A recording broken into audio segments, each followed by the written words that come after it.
Hello guys, good morning. मैं हूं आपका एडवोकेट सत्यनारायण शर्मा और इस टाइम पर मैं हूं नई दिल्ली रेलवे स्टेशन पर। और आज मैं जा रहा हूं प्रयागराज कुंभ स्नान के लिए, जो कि कह सकते हैं कि होली बाथ कुंभ जो है प्रयागराज में लग रहा है। और ये हमारी ट्रेन है वंदे भारत, जिससे कि अब हम यहाँ से इसमें बोर्डिंग करेंगे और प्रयागराज पहुँच जाएंगे 6 बजे। इस ट्रेन का यहाँ से डिपार्चर टाइम है और 12 बजे के आसपास का इसका वहाँ पे हम कह सकते हैं कि अराइवल टाइम है। तो ये वंदे भारत आप देख सकते हैं, ये सामने खड़ी हुई है। अभी मैं आपको अंदर का भी नज़ारा दिखाऊंगा। तो भाई गाइस, ये आप देख सकते हैं ट्रेन के अंदर का नज़ारा। ये कोच है और ये मैं आपको साइड में दिखा रहा हूँ। ये लगेज वगैरह रखने के लिए एक तरह से ऊपर ये बना हुआ है। और अब आप ये देखें, ये पूरे कोच का, साथ ही पीछे आप स्क्रीन पर देख रहे होंगे, ये स्क्रीन पर डिस्प्ले भी लगा हुआ है कंप्यूटराइज, ये पैसेंजर्स के बारे में और कोच और वॉशरूम वगैरह जितने भी इंफॉर्मेशन है वो सब उस पर भी डिस्प्ले होती है।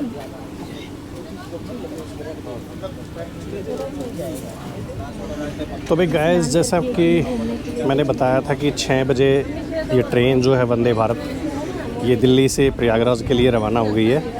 और प्रयागराज का basically this train will goes to Varanasi, और वाराणसी से पहले प्रयागराज स्टेशन है। 4 स्टेशन इसके होंगे, कानपुर सेंट्रल बीच में आएगा। तो अप्रॉक्सीमेट 775 किलोमीटर्स की ट्रैवलिंग जो है ये ट्रेन पूरा करेगी।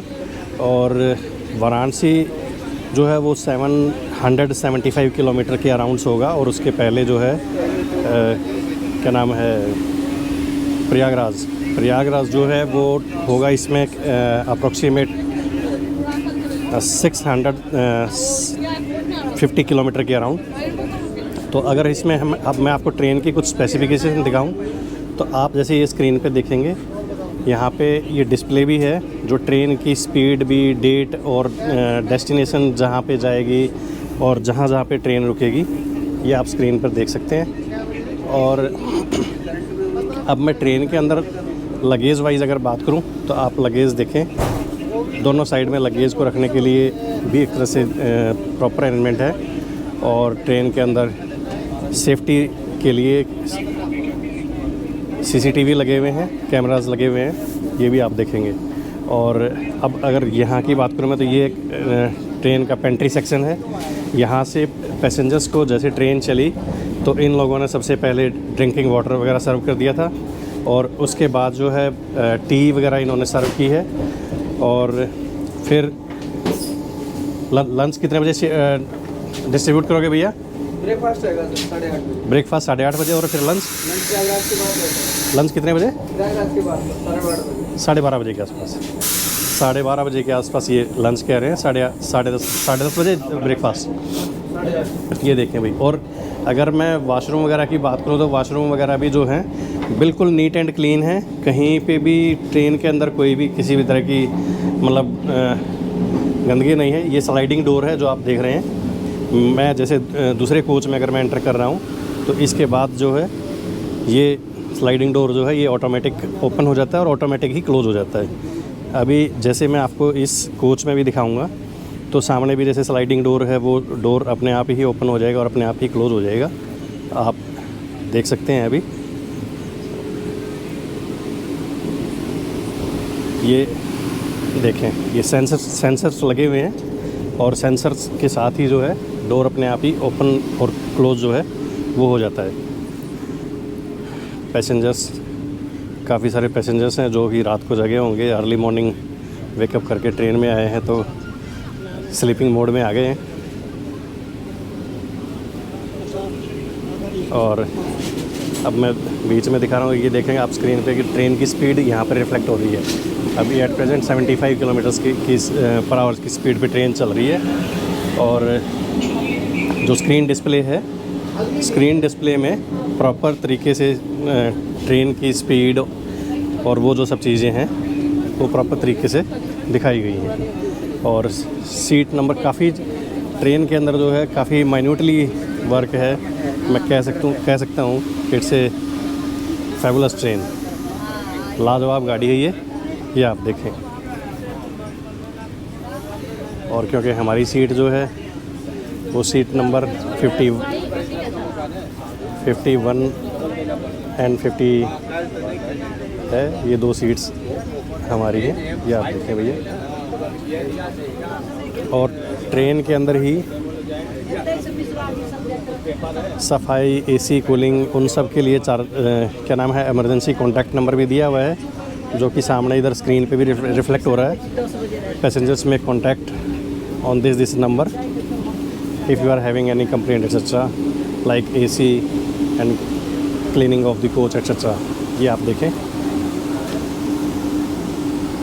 तो ये सब स्पेसिफिकेशन। और अब यहाँ से अगर मैं कहूँ कि बाहर का नज़ारा भी मैं आपको दिखाऊंगा। ये मेरे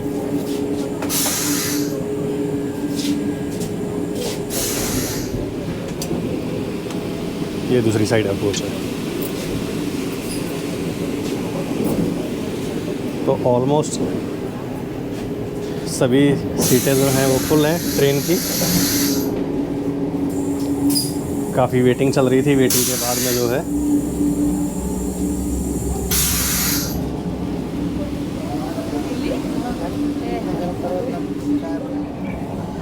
तो ये फ्रेंड्स, ये है एग्जीक्यूटिव चेयर कार कंपार्टमेंट। अब ये देख सकते हैं भाई साहब को, ये अपनी चेयर रोटेट करके बैठे हुए हैं।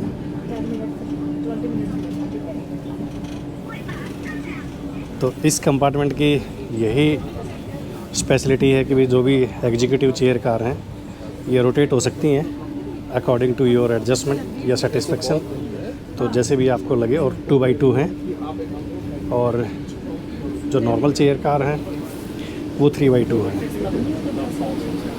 और अभी दूसरा कंपार्टमेंट भी मैं आपको दिखाता हूँ।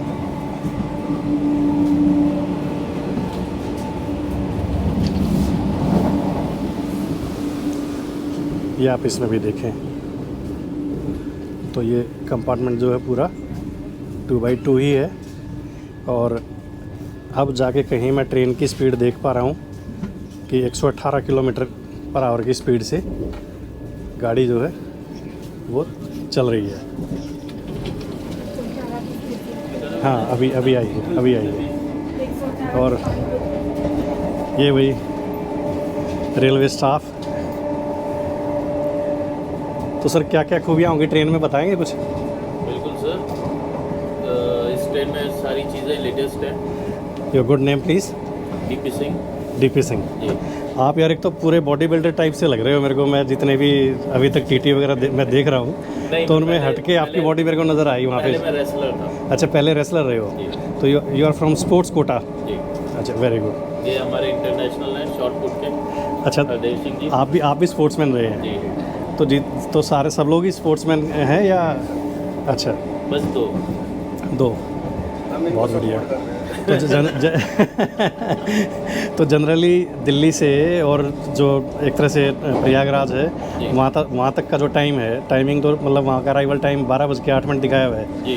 तो जनरली लेट होती है ट्रेन या आज ही पहली बार दिखाई दे रही है? नहीं ऐसा सर, कुछ? फॉग की वजह से गाड़ी को थोड़ा सा संभाल के चलाया जाता है अच्छा कि कहीं कोई गलती ना हो फॉग की वजह से। अच्छा, क्योंकि इतने सारे यात्री हैं, सबकी जान माल का सवाल होता है। हाँ, बिल्कुल इसलिए सही देर बात आना बेटर है बजाय है। यस। कि कोई दुर्घटना हो। तो वापसी यही गाड़ी सेम डे रिपीट करती है या मतलब नेक्स्ट डे? Same day. तो कल मतलब अगर नेक्स्ट डे जो गाड़ी वहाँ से चलेगी, सपोज वाराणसी से या प्रयागराज से, वो डिफरेंट गाड़ी होगी? नहीं, यही रैक होगा, ये कल सुबह फिर चलेगा। अच्छा, ये आज जाके वहाँ पे स्टे कर लेगी? हाँ जी, मतलब दिल्ली वहाँ बनारस से स्टे नहीं करेगी, दिल्ली जाके स्टे करेगी। अच्छा, दिल्ली जाके स्टे और दिल्ली से कल फिर सुबह चलेगी। वेरी गुड, बहुत बढ़िया। तो भाई अच्छा लगा आप लोगों से मिल के भी। धन्यवाद सर। तो और खाने वाने की क्या ये कैटरिंग मतलब ये सब रेलवे की तरफ से ही है या इसका कोई प्राइवेट टेंडर दिया हुआ है? ये प्राइवेट टेंडर होता है, IRCTC के अंडर आता है सर। अच्छा, प्राइवेट टेंडर है, बट मतलब IRCTC मतलब सुपरवाइज कर रही है उसको? जी, यही सुपरवाइज करती है। तो अभी जैसे ट्रेन में बैठते ही सबसे पहले पानी की बोतल, न्यूज़पेपर, फिर ब्रेकफास्ट वगैरह, जी। तो और फिर क्या नाम है, जो फाइनल डेस्टिनेशन है हमारा वहाँ तक, और क्या हम उससे सर्व पहले अभी करेंगे? आपको लंच भी मिलेगा। उससे पहले लंच भी मिलेगा। लंच भी मिलेगा। चलो sir, thanks for nice hospitality. Thank you, thank you sir. Thank you sir.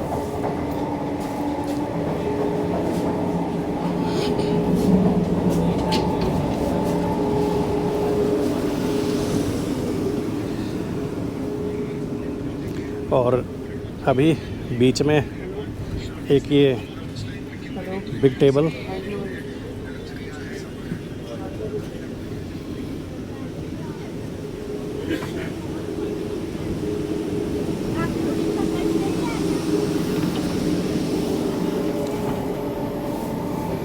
अभी जैसे टीटी वगैरह थे उन्होंने बताया भी सेफ्टी रीज़न की वजह से due to heavy fog train की स्पीड जो है वो कम की हुई है।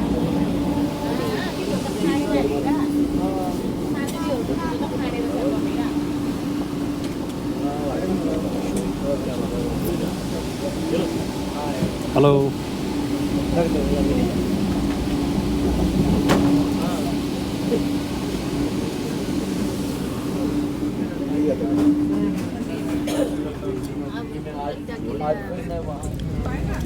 तो भाई गाइस, अब हमारी ट्रेन जो है कानपुर से आगे बढ़ चुकी है और प्रयागराज जो है सिर्फ 95 किलोमीटर के अराउंड रह गया है। ऑलमोस्ट 1.5 आवर की जर्नी। और अब यहाँ पर जैसे कि मैं आपको बता दूँ कि ट्रेन में सुबह इन्होंने ट्रेन में बैठते ही सबसे पहले पानी की बोतल, उसके बाद न्यूज़पेपर वगैरह सर्व कर दिया था, फिर ब्रेकफास्ट में चाय और स्नैक्स वगैरह, उसके पराठे वगैरह। अच्छा ब्रेकफास्ट था, मतलब that we can say that is good food, good diet for a person. और अब जो है ट्रेन क्योंकि लेट है तो अब इन्होंने मिनी लंच सर्व किया है, जिसमें दाल चावल जो है वो ये सर्व कर रहे हैं। तो आप देख सकते हैं, ये मैं खोल रहा हूँ और अब लंच करेंगे, फिर उसके बाद हम प्रयागराज पहुँच जाएंगे। तो प्रयागराज पहुँचने के बाद फिर गंगा स्नान, और फिर देखते हैं भाई दिव्य कुंभ, महाकुंभ और दिव्य कुंभ की भव्यता और दिव्यता, उसके दर्शन करेंगे, स्नान करेंगे। अभी तो साफ है। सभी अपने व्यूवर्स को हम ओम नमः शिवाय, हर हर महादेव बोलते हैं। सबके मनोरथ पूर्ण हो, ये हम महादेव बाबा से प्रार्थना करते हैं। तो आगे जैसे हम प्रयागराज पहुंचेंगे तो प्रयागराज का भी नज़ारा जो है वो आपको हम दिखाएंगे।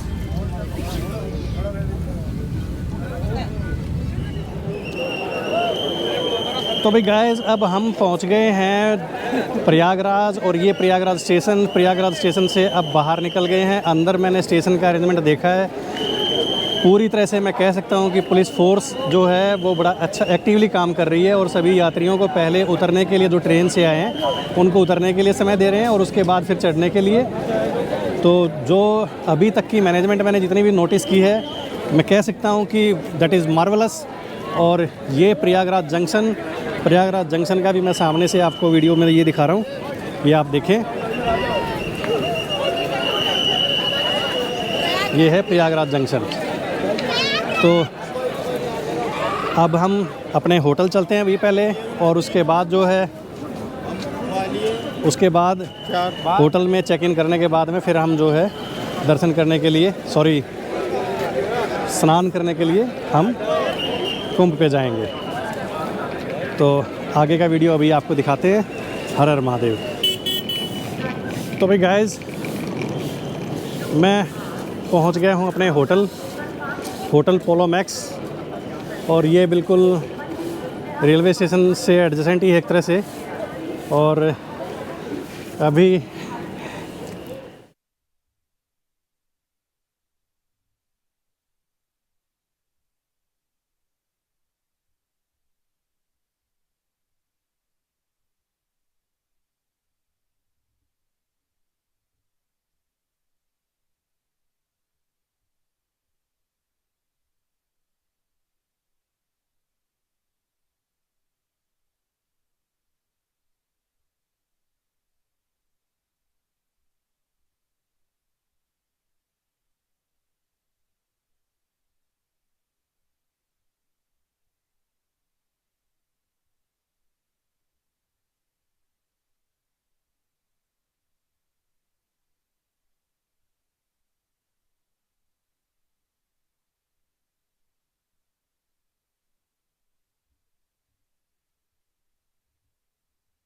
वही गाइस, ये है होटल का रिसेप्शन एरिया, होटल मैक्स, और हमारा रूम नंबर है 216।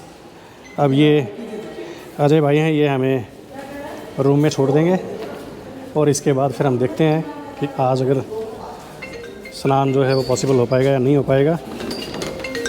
ये आ गए हैं जी हम लिफ्ट में, और सेकंड फ्लोर से ये सामने रेस्टोरेंट। जी सर। Very good. तो भाई गाइस, अब हमने अपने होटल में चेक इन करने के बाद हम निकल लिए हैं कुंभ स्नान के लिए। और क्योंकि आज मकर संक्रांति का दिन है तो आज हमने भी तय किया है, पहले से ही तय किया हुआ है कि आज ही हमें स्नान करना है, और स्नान करने के बाद ही हम होटल में आकर के रेस्ट करेंगे। इसलिए अब हमने अपना लगेज वगैरह सब कुछ होटल में रख के और अब हम होटल से बाहर निकल लिए हैं। हमारा होटल जो है रेलवे स्टेशन के प्लेटफॉर्म नंबर बिल्कुल जो 6 है, 6 नंबर प्लेटफॉर्म के बिल्कुल बैक साइड में ही है, होटल पोलो मैक्स के नाम से, और काफ़ी अच्छा होटल है। यहाँ से निकलने के बाद अब हम जैसे चल दिए हैं ये सिविल लाइन साइड में, और ये मेरे राइट साइड में जो है एक तरह से नगर निगम की बिल्डिंग है, बहुत ही हिस्टोरिकल टाइप बिल्डिंग है। और जैसे मैं दूसरे यात्रियों को भी देख रहा हूँ, जितने भी श्रद्धालु हैं वो सब आ रहे हैं। ये सामने स्क्रीन पे देखें भाई, ये नगर निगम की बिल्डिंग बहुत ही हिस्टोरिकल टाइप देखने में काफ़ी अच्छी लग रही है। और इस साइड में अब क्योंकि शाम का टाइम लगभग होने को जा रहा है और यात्रियों की संख्या यहाँ पे कम हो रही है, ये व्हीकल की मूवमेंट्स वगैरह जो है वो यहाँ पे पूरी तरह से बैन की हुई है। सिर्फ पैदल यात्री ही जो है यहाँ से कुंभ स्नान के लिए जा सकते हैं, जैसे कि हम भी अब यहाँ से पैदल ही जा रहे हैं। और यहाँ से बाहर निकलने के बाद में देखते हैं भाई आगे के लिए कुछ हमें कोई कन्वेंस वगैरह मिलता है या नहीं मिलता है। ये सिविल लाइन का जो एरिया है ये काफ़ी पॉश एरिया है। और ये मेरे लेफ़्ट साइड में हाई कोर्ट की बिल्डिंग है, सामने जाके थोड़ा सा एडवोकेट जनरल ऑफिस, और राइट साइड में सिविल लाइंस बस स्टैंड। तो ये लोकेशन है जो आपको दिखाई दे रही है। और ये और सामने स्क्रीन पर एक चर्च है काफ़ी बड़ी, ये भी दिखाई दे रही है भाई, देखने में ये भी काफ़ी हिस्टोरिकल टाइप लग रही है। और यही सब देखते हुए हम आगे बढ़ रहे हैं। और यहाँ से अब हमने कोशिश की कि भी हमें कोई साधन मिल जाए, तो वो मिला नहीं है। तो अल्टीमेट हमने दो लड़के मिले जिनसे बाइक पे हम बैठ करके कुंभ स्नान के लिए हम जा रहे हैं। इन्होंने हमें बताया कि वो हमें घाट के आसपास में उतार देंगे और फिर वहाँ से हम पैदल जाके फिर हम स्नान करके आ सकते हैं। तो अभी जैसे हम बाइक पर बैठकर चल दिए हैं, लेकिन आगे जाने के बाद हमें पता चला कि भाई ये एकलव्य चौराहा है, एकलव्य चौक है, जो सामने स्क्रीन पे आपको दिखाई दे रहा है। काफ़ी अच्छा लग रहा है देखने में, शहर को पूरी तरह से सजाया हुआ है, साफ़ सुथरा, नीट एंड क्लीन कह सकते हैं हम। बस सबसे बड़ी प्रॉब्लम यही थी कि भाई रेलवे स्टेशन से लेकर के और संगम स्थान तक जो है कोई भी पब्लिक कन्वेंस जो है वो अवेलेबल नहीं था, जिससे कि हमें मोटरसाइकिल वगैरह पर बैठकर जाना पड़ा है। सबसे डिफ़िकल्टी का काम ये था कि जो ओल्ड एज अगर कोई सिटीजन है तो उनके लिए सबसे बड़ी परेशानी की बात यही थी कि भाई उनके लिए भी कोई कन्वेंस वगैरह इस तरह से प्रोवाइडेड नहीं था, जिससे कि वो बैठ करके घाट पर जा सकें और स्नान करके आ सकें। तो ये प्रयागराज की सड़कें, शहर, ये आपको स्क्रीन पर दिखाई दे रहा है सामने। और भाई ये अगला चौक आ गया है, ये स्वामी विवेकानंद चौक है। इस चौक को हमने पार कर लिया है। अब ये आगे जाने के बाद में कुंभ के लिए जो है जगह जगह पे साइन बोर्ड और इस तरीके से दिशा निर्देश वगैरह दिए हुए हैं। सिक्योरिटी अरेंजमेंट की अगर मैं बात कहूँ तो भाई बिल्कुल एकदम टाइट सिक्योरिटी, जगह जगह पर पुलिस की बैरिकेडिंग। और उन सब में से हम आगे बढ़ते हुए सड़कें बिल्कुल, कोई एक आध गाड़ी जो है, जो भी लोकल रेजिडेंट हैं जिनके नियर अबाउट में घर हैं, सिर्फ वही दिखाई दे रहे हैं। और शहर के अंदर भी होर्डिंग्स वगैरह लगे हुए हैं जिन पे प्रधानमंत्री और मुख्यमंत्री की दोनों की कुंभ स्नान के लिए फ़ोटो जो है लगी हुई है। ये भी सामने आपको स्क्रीन पर दिखाई दे रहा है। ये कुंभ स्नान की तरफ और हम आगे जाते हुए भाई। और मैं आपको बता दूं कि भाई वहाँ पे जाने के बाद में टेंट सिटी है, रुकने के लिए काफ़ी अच्छे अरेंजमेंट हैं। जिनको अगर मान लिया होटल वगैरह और कोई इस तरह की धर्मशाला वगैरह में कोई अकोमोडेशन नहीं मिल रही है तो वो टेंट सिटी में भी बुक कर सकते हैं। मैं लास्ट में इसमें वो भी दिखाऊंगा कि गवर्नमेंट की वेबसाइट है कुंभ मेला 2025, तो उस पर लॉगिन करके उससे भी आप टेंट सिटी वगैरह बुक कर सकते हैं।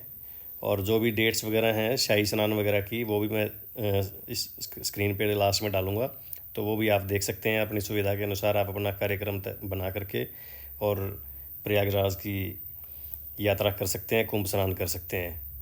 तो बाइक राइड का हमने एंजॉय किया। ये मेरे राइट साइड में अल्फ्रेड पार्क, जिसको पहले अल्फ्रेड पार्क कहते थे, अब नेताजी सुभाष चंद्र पार्क भी कहते हैं। सॉरी, नेताजी सुभाष चंद्र नहीं, हाँ अल्फ्रेड पार्क है ये। तो वही जो कि चंद्रशेखर आज़ाद थे, उन्होंने अपने आप को इस पार्क में ही शूट किया था, तो उनके नाम से ये पार्क है, चंद्रशेखर आज़ाद के नाम से। अब ये वही आगे का नज़ारा, और रास्ते में जितने भी गोल चक्कर चौराहे वगैरह हैं वो सब अच्छे तरीके से, ये देखें भाई फिर से पुलिस की बैरिकेडिंग आ गई है यहाँ पे। और यहाँ से फिर से हम निकल कर के आगे बढ़ गए हैं और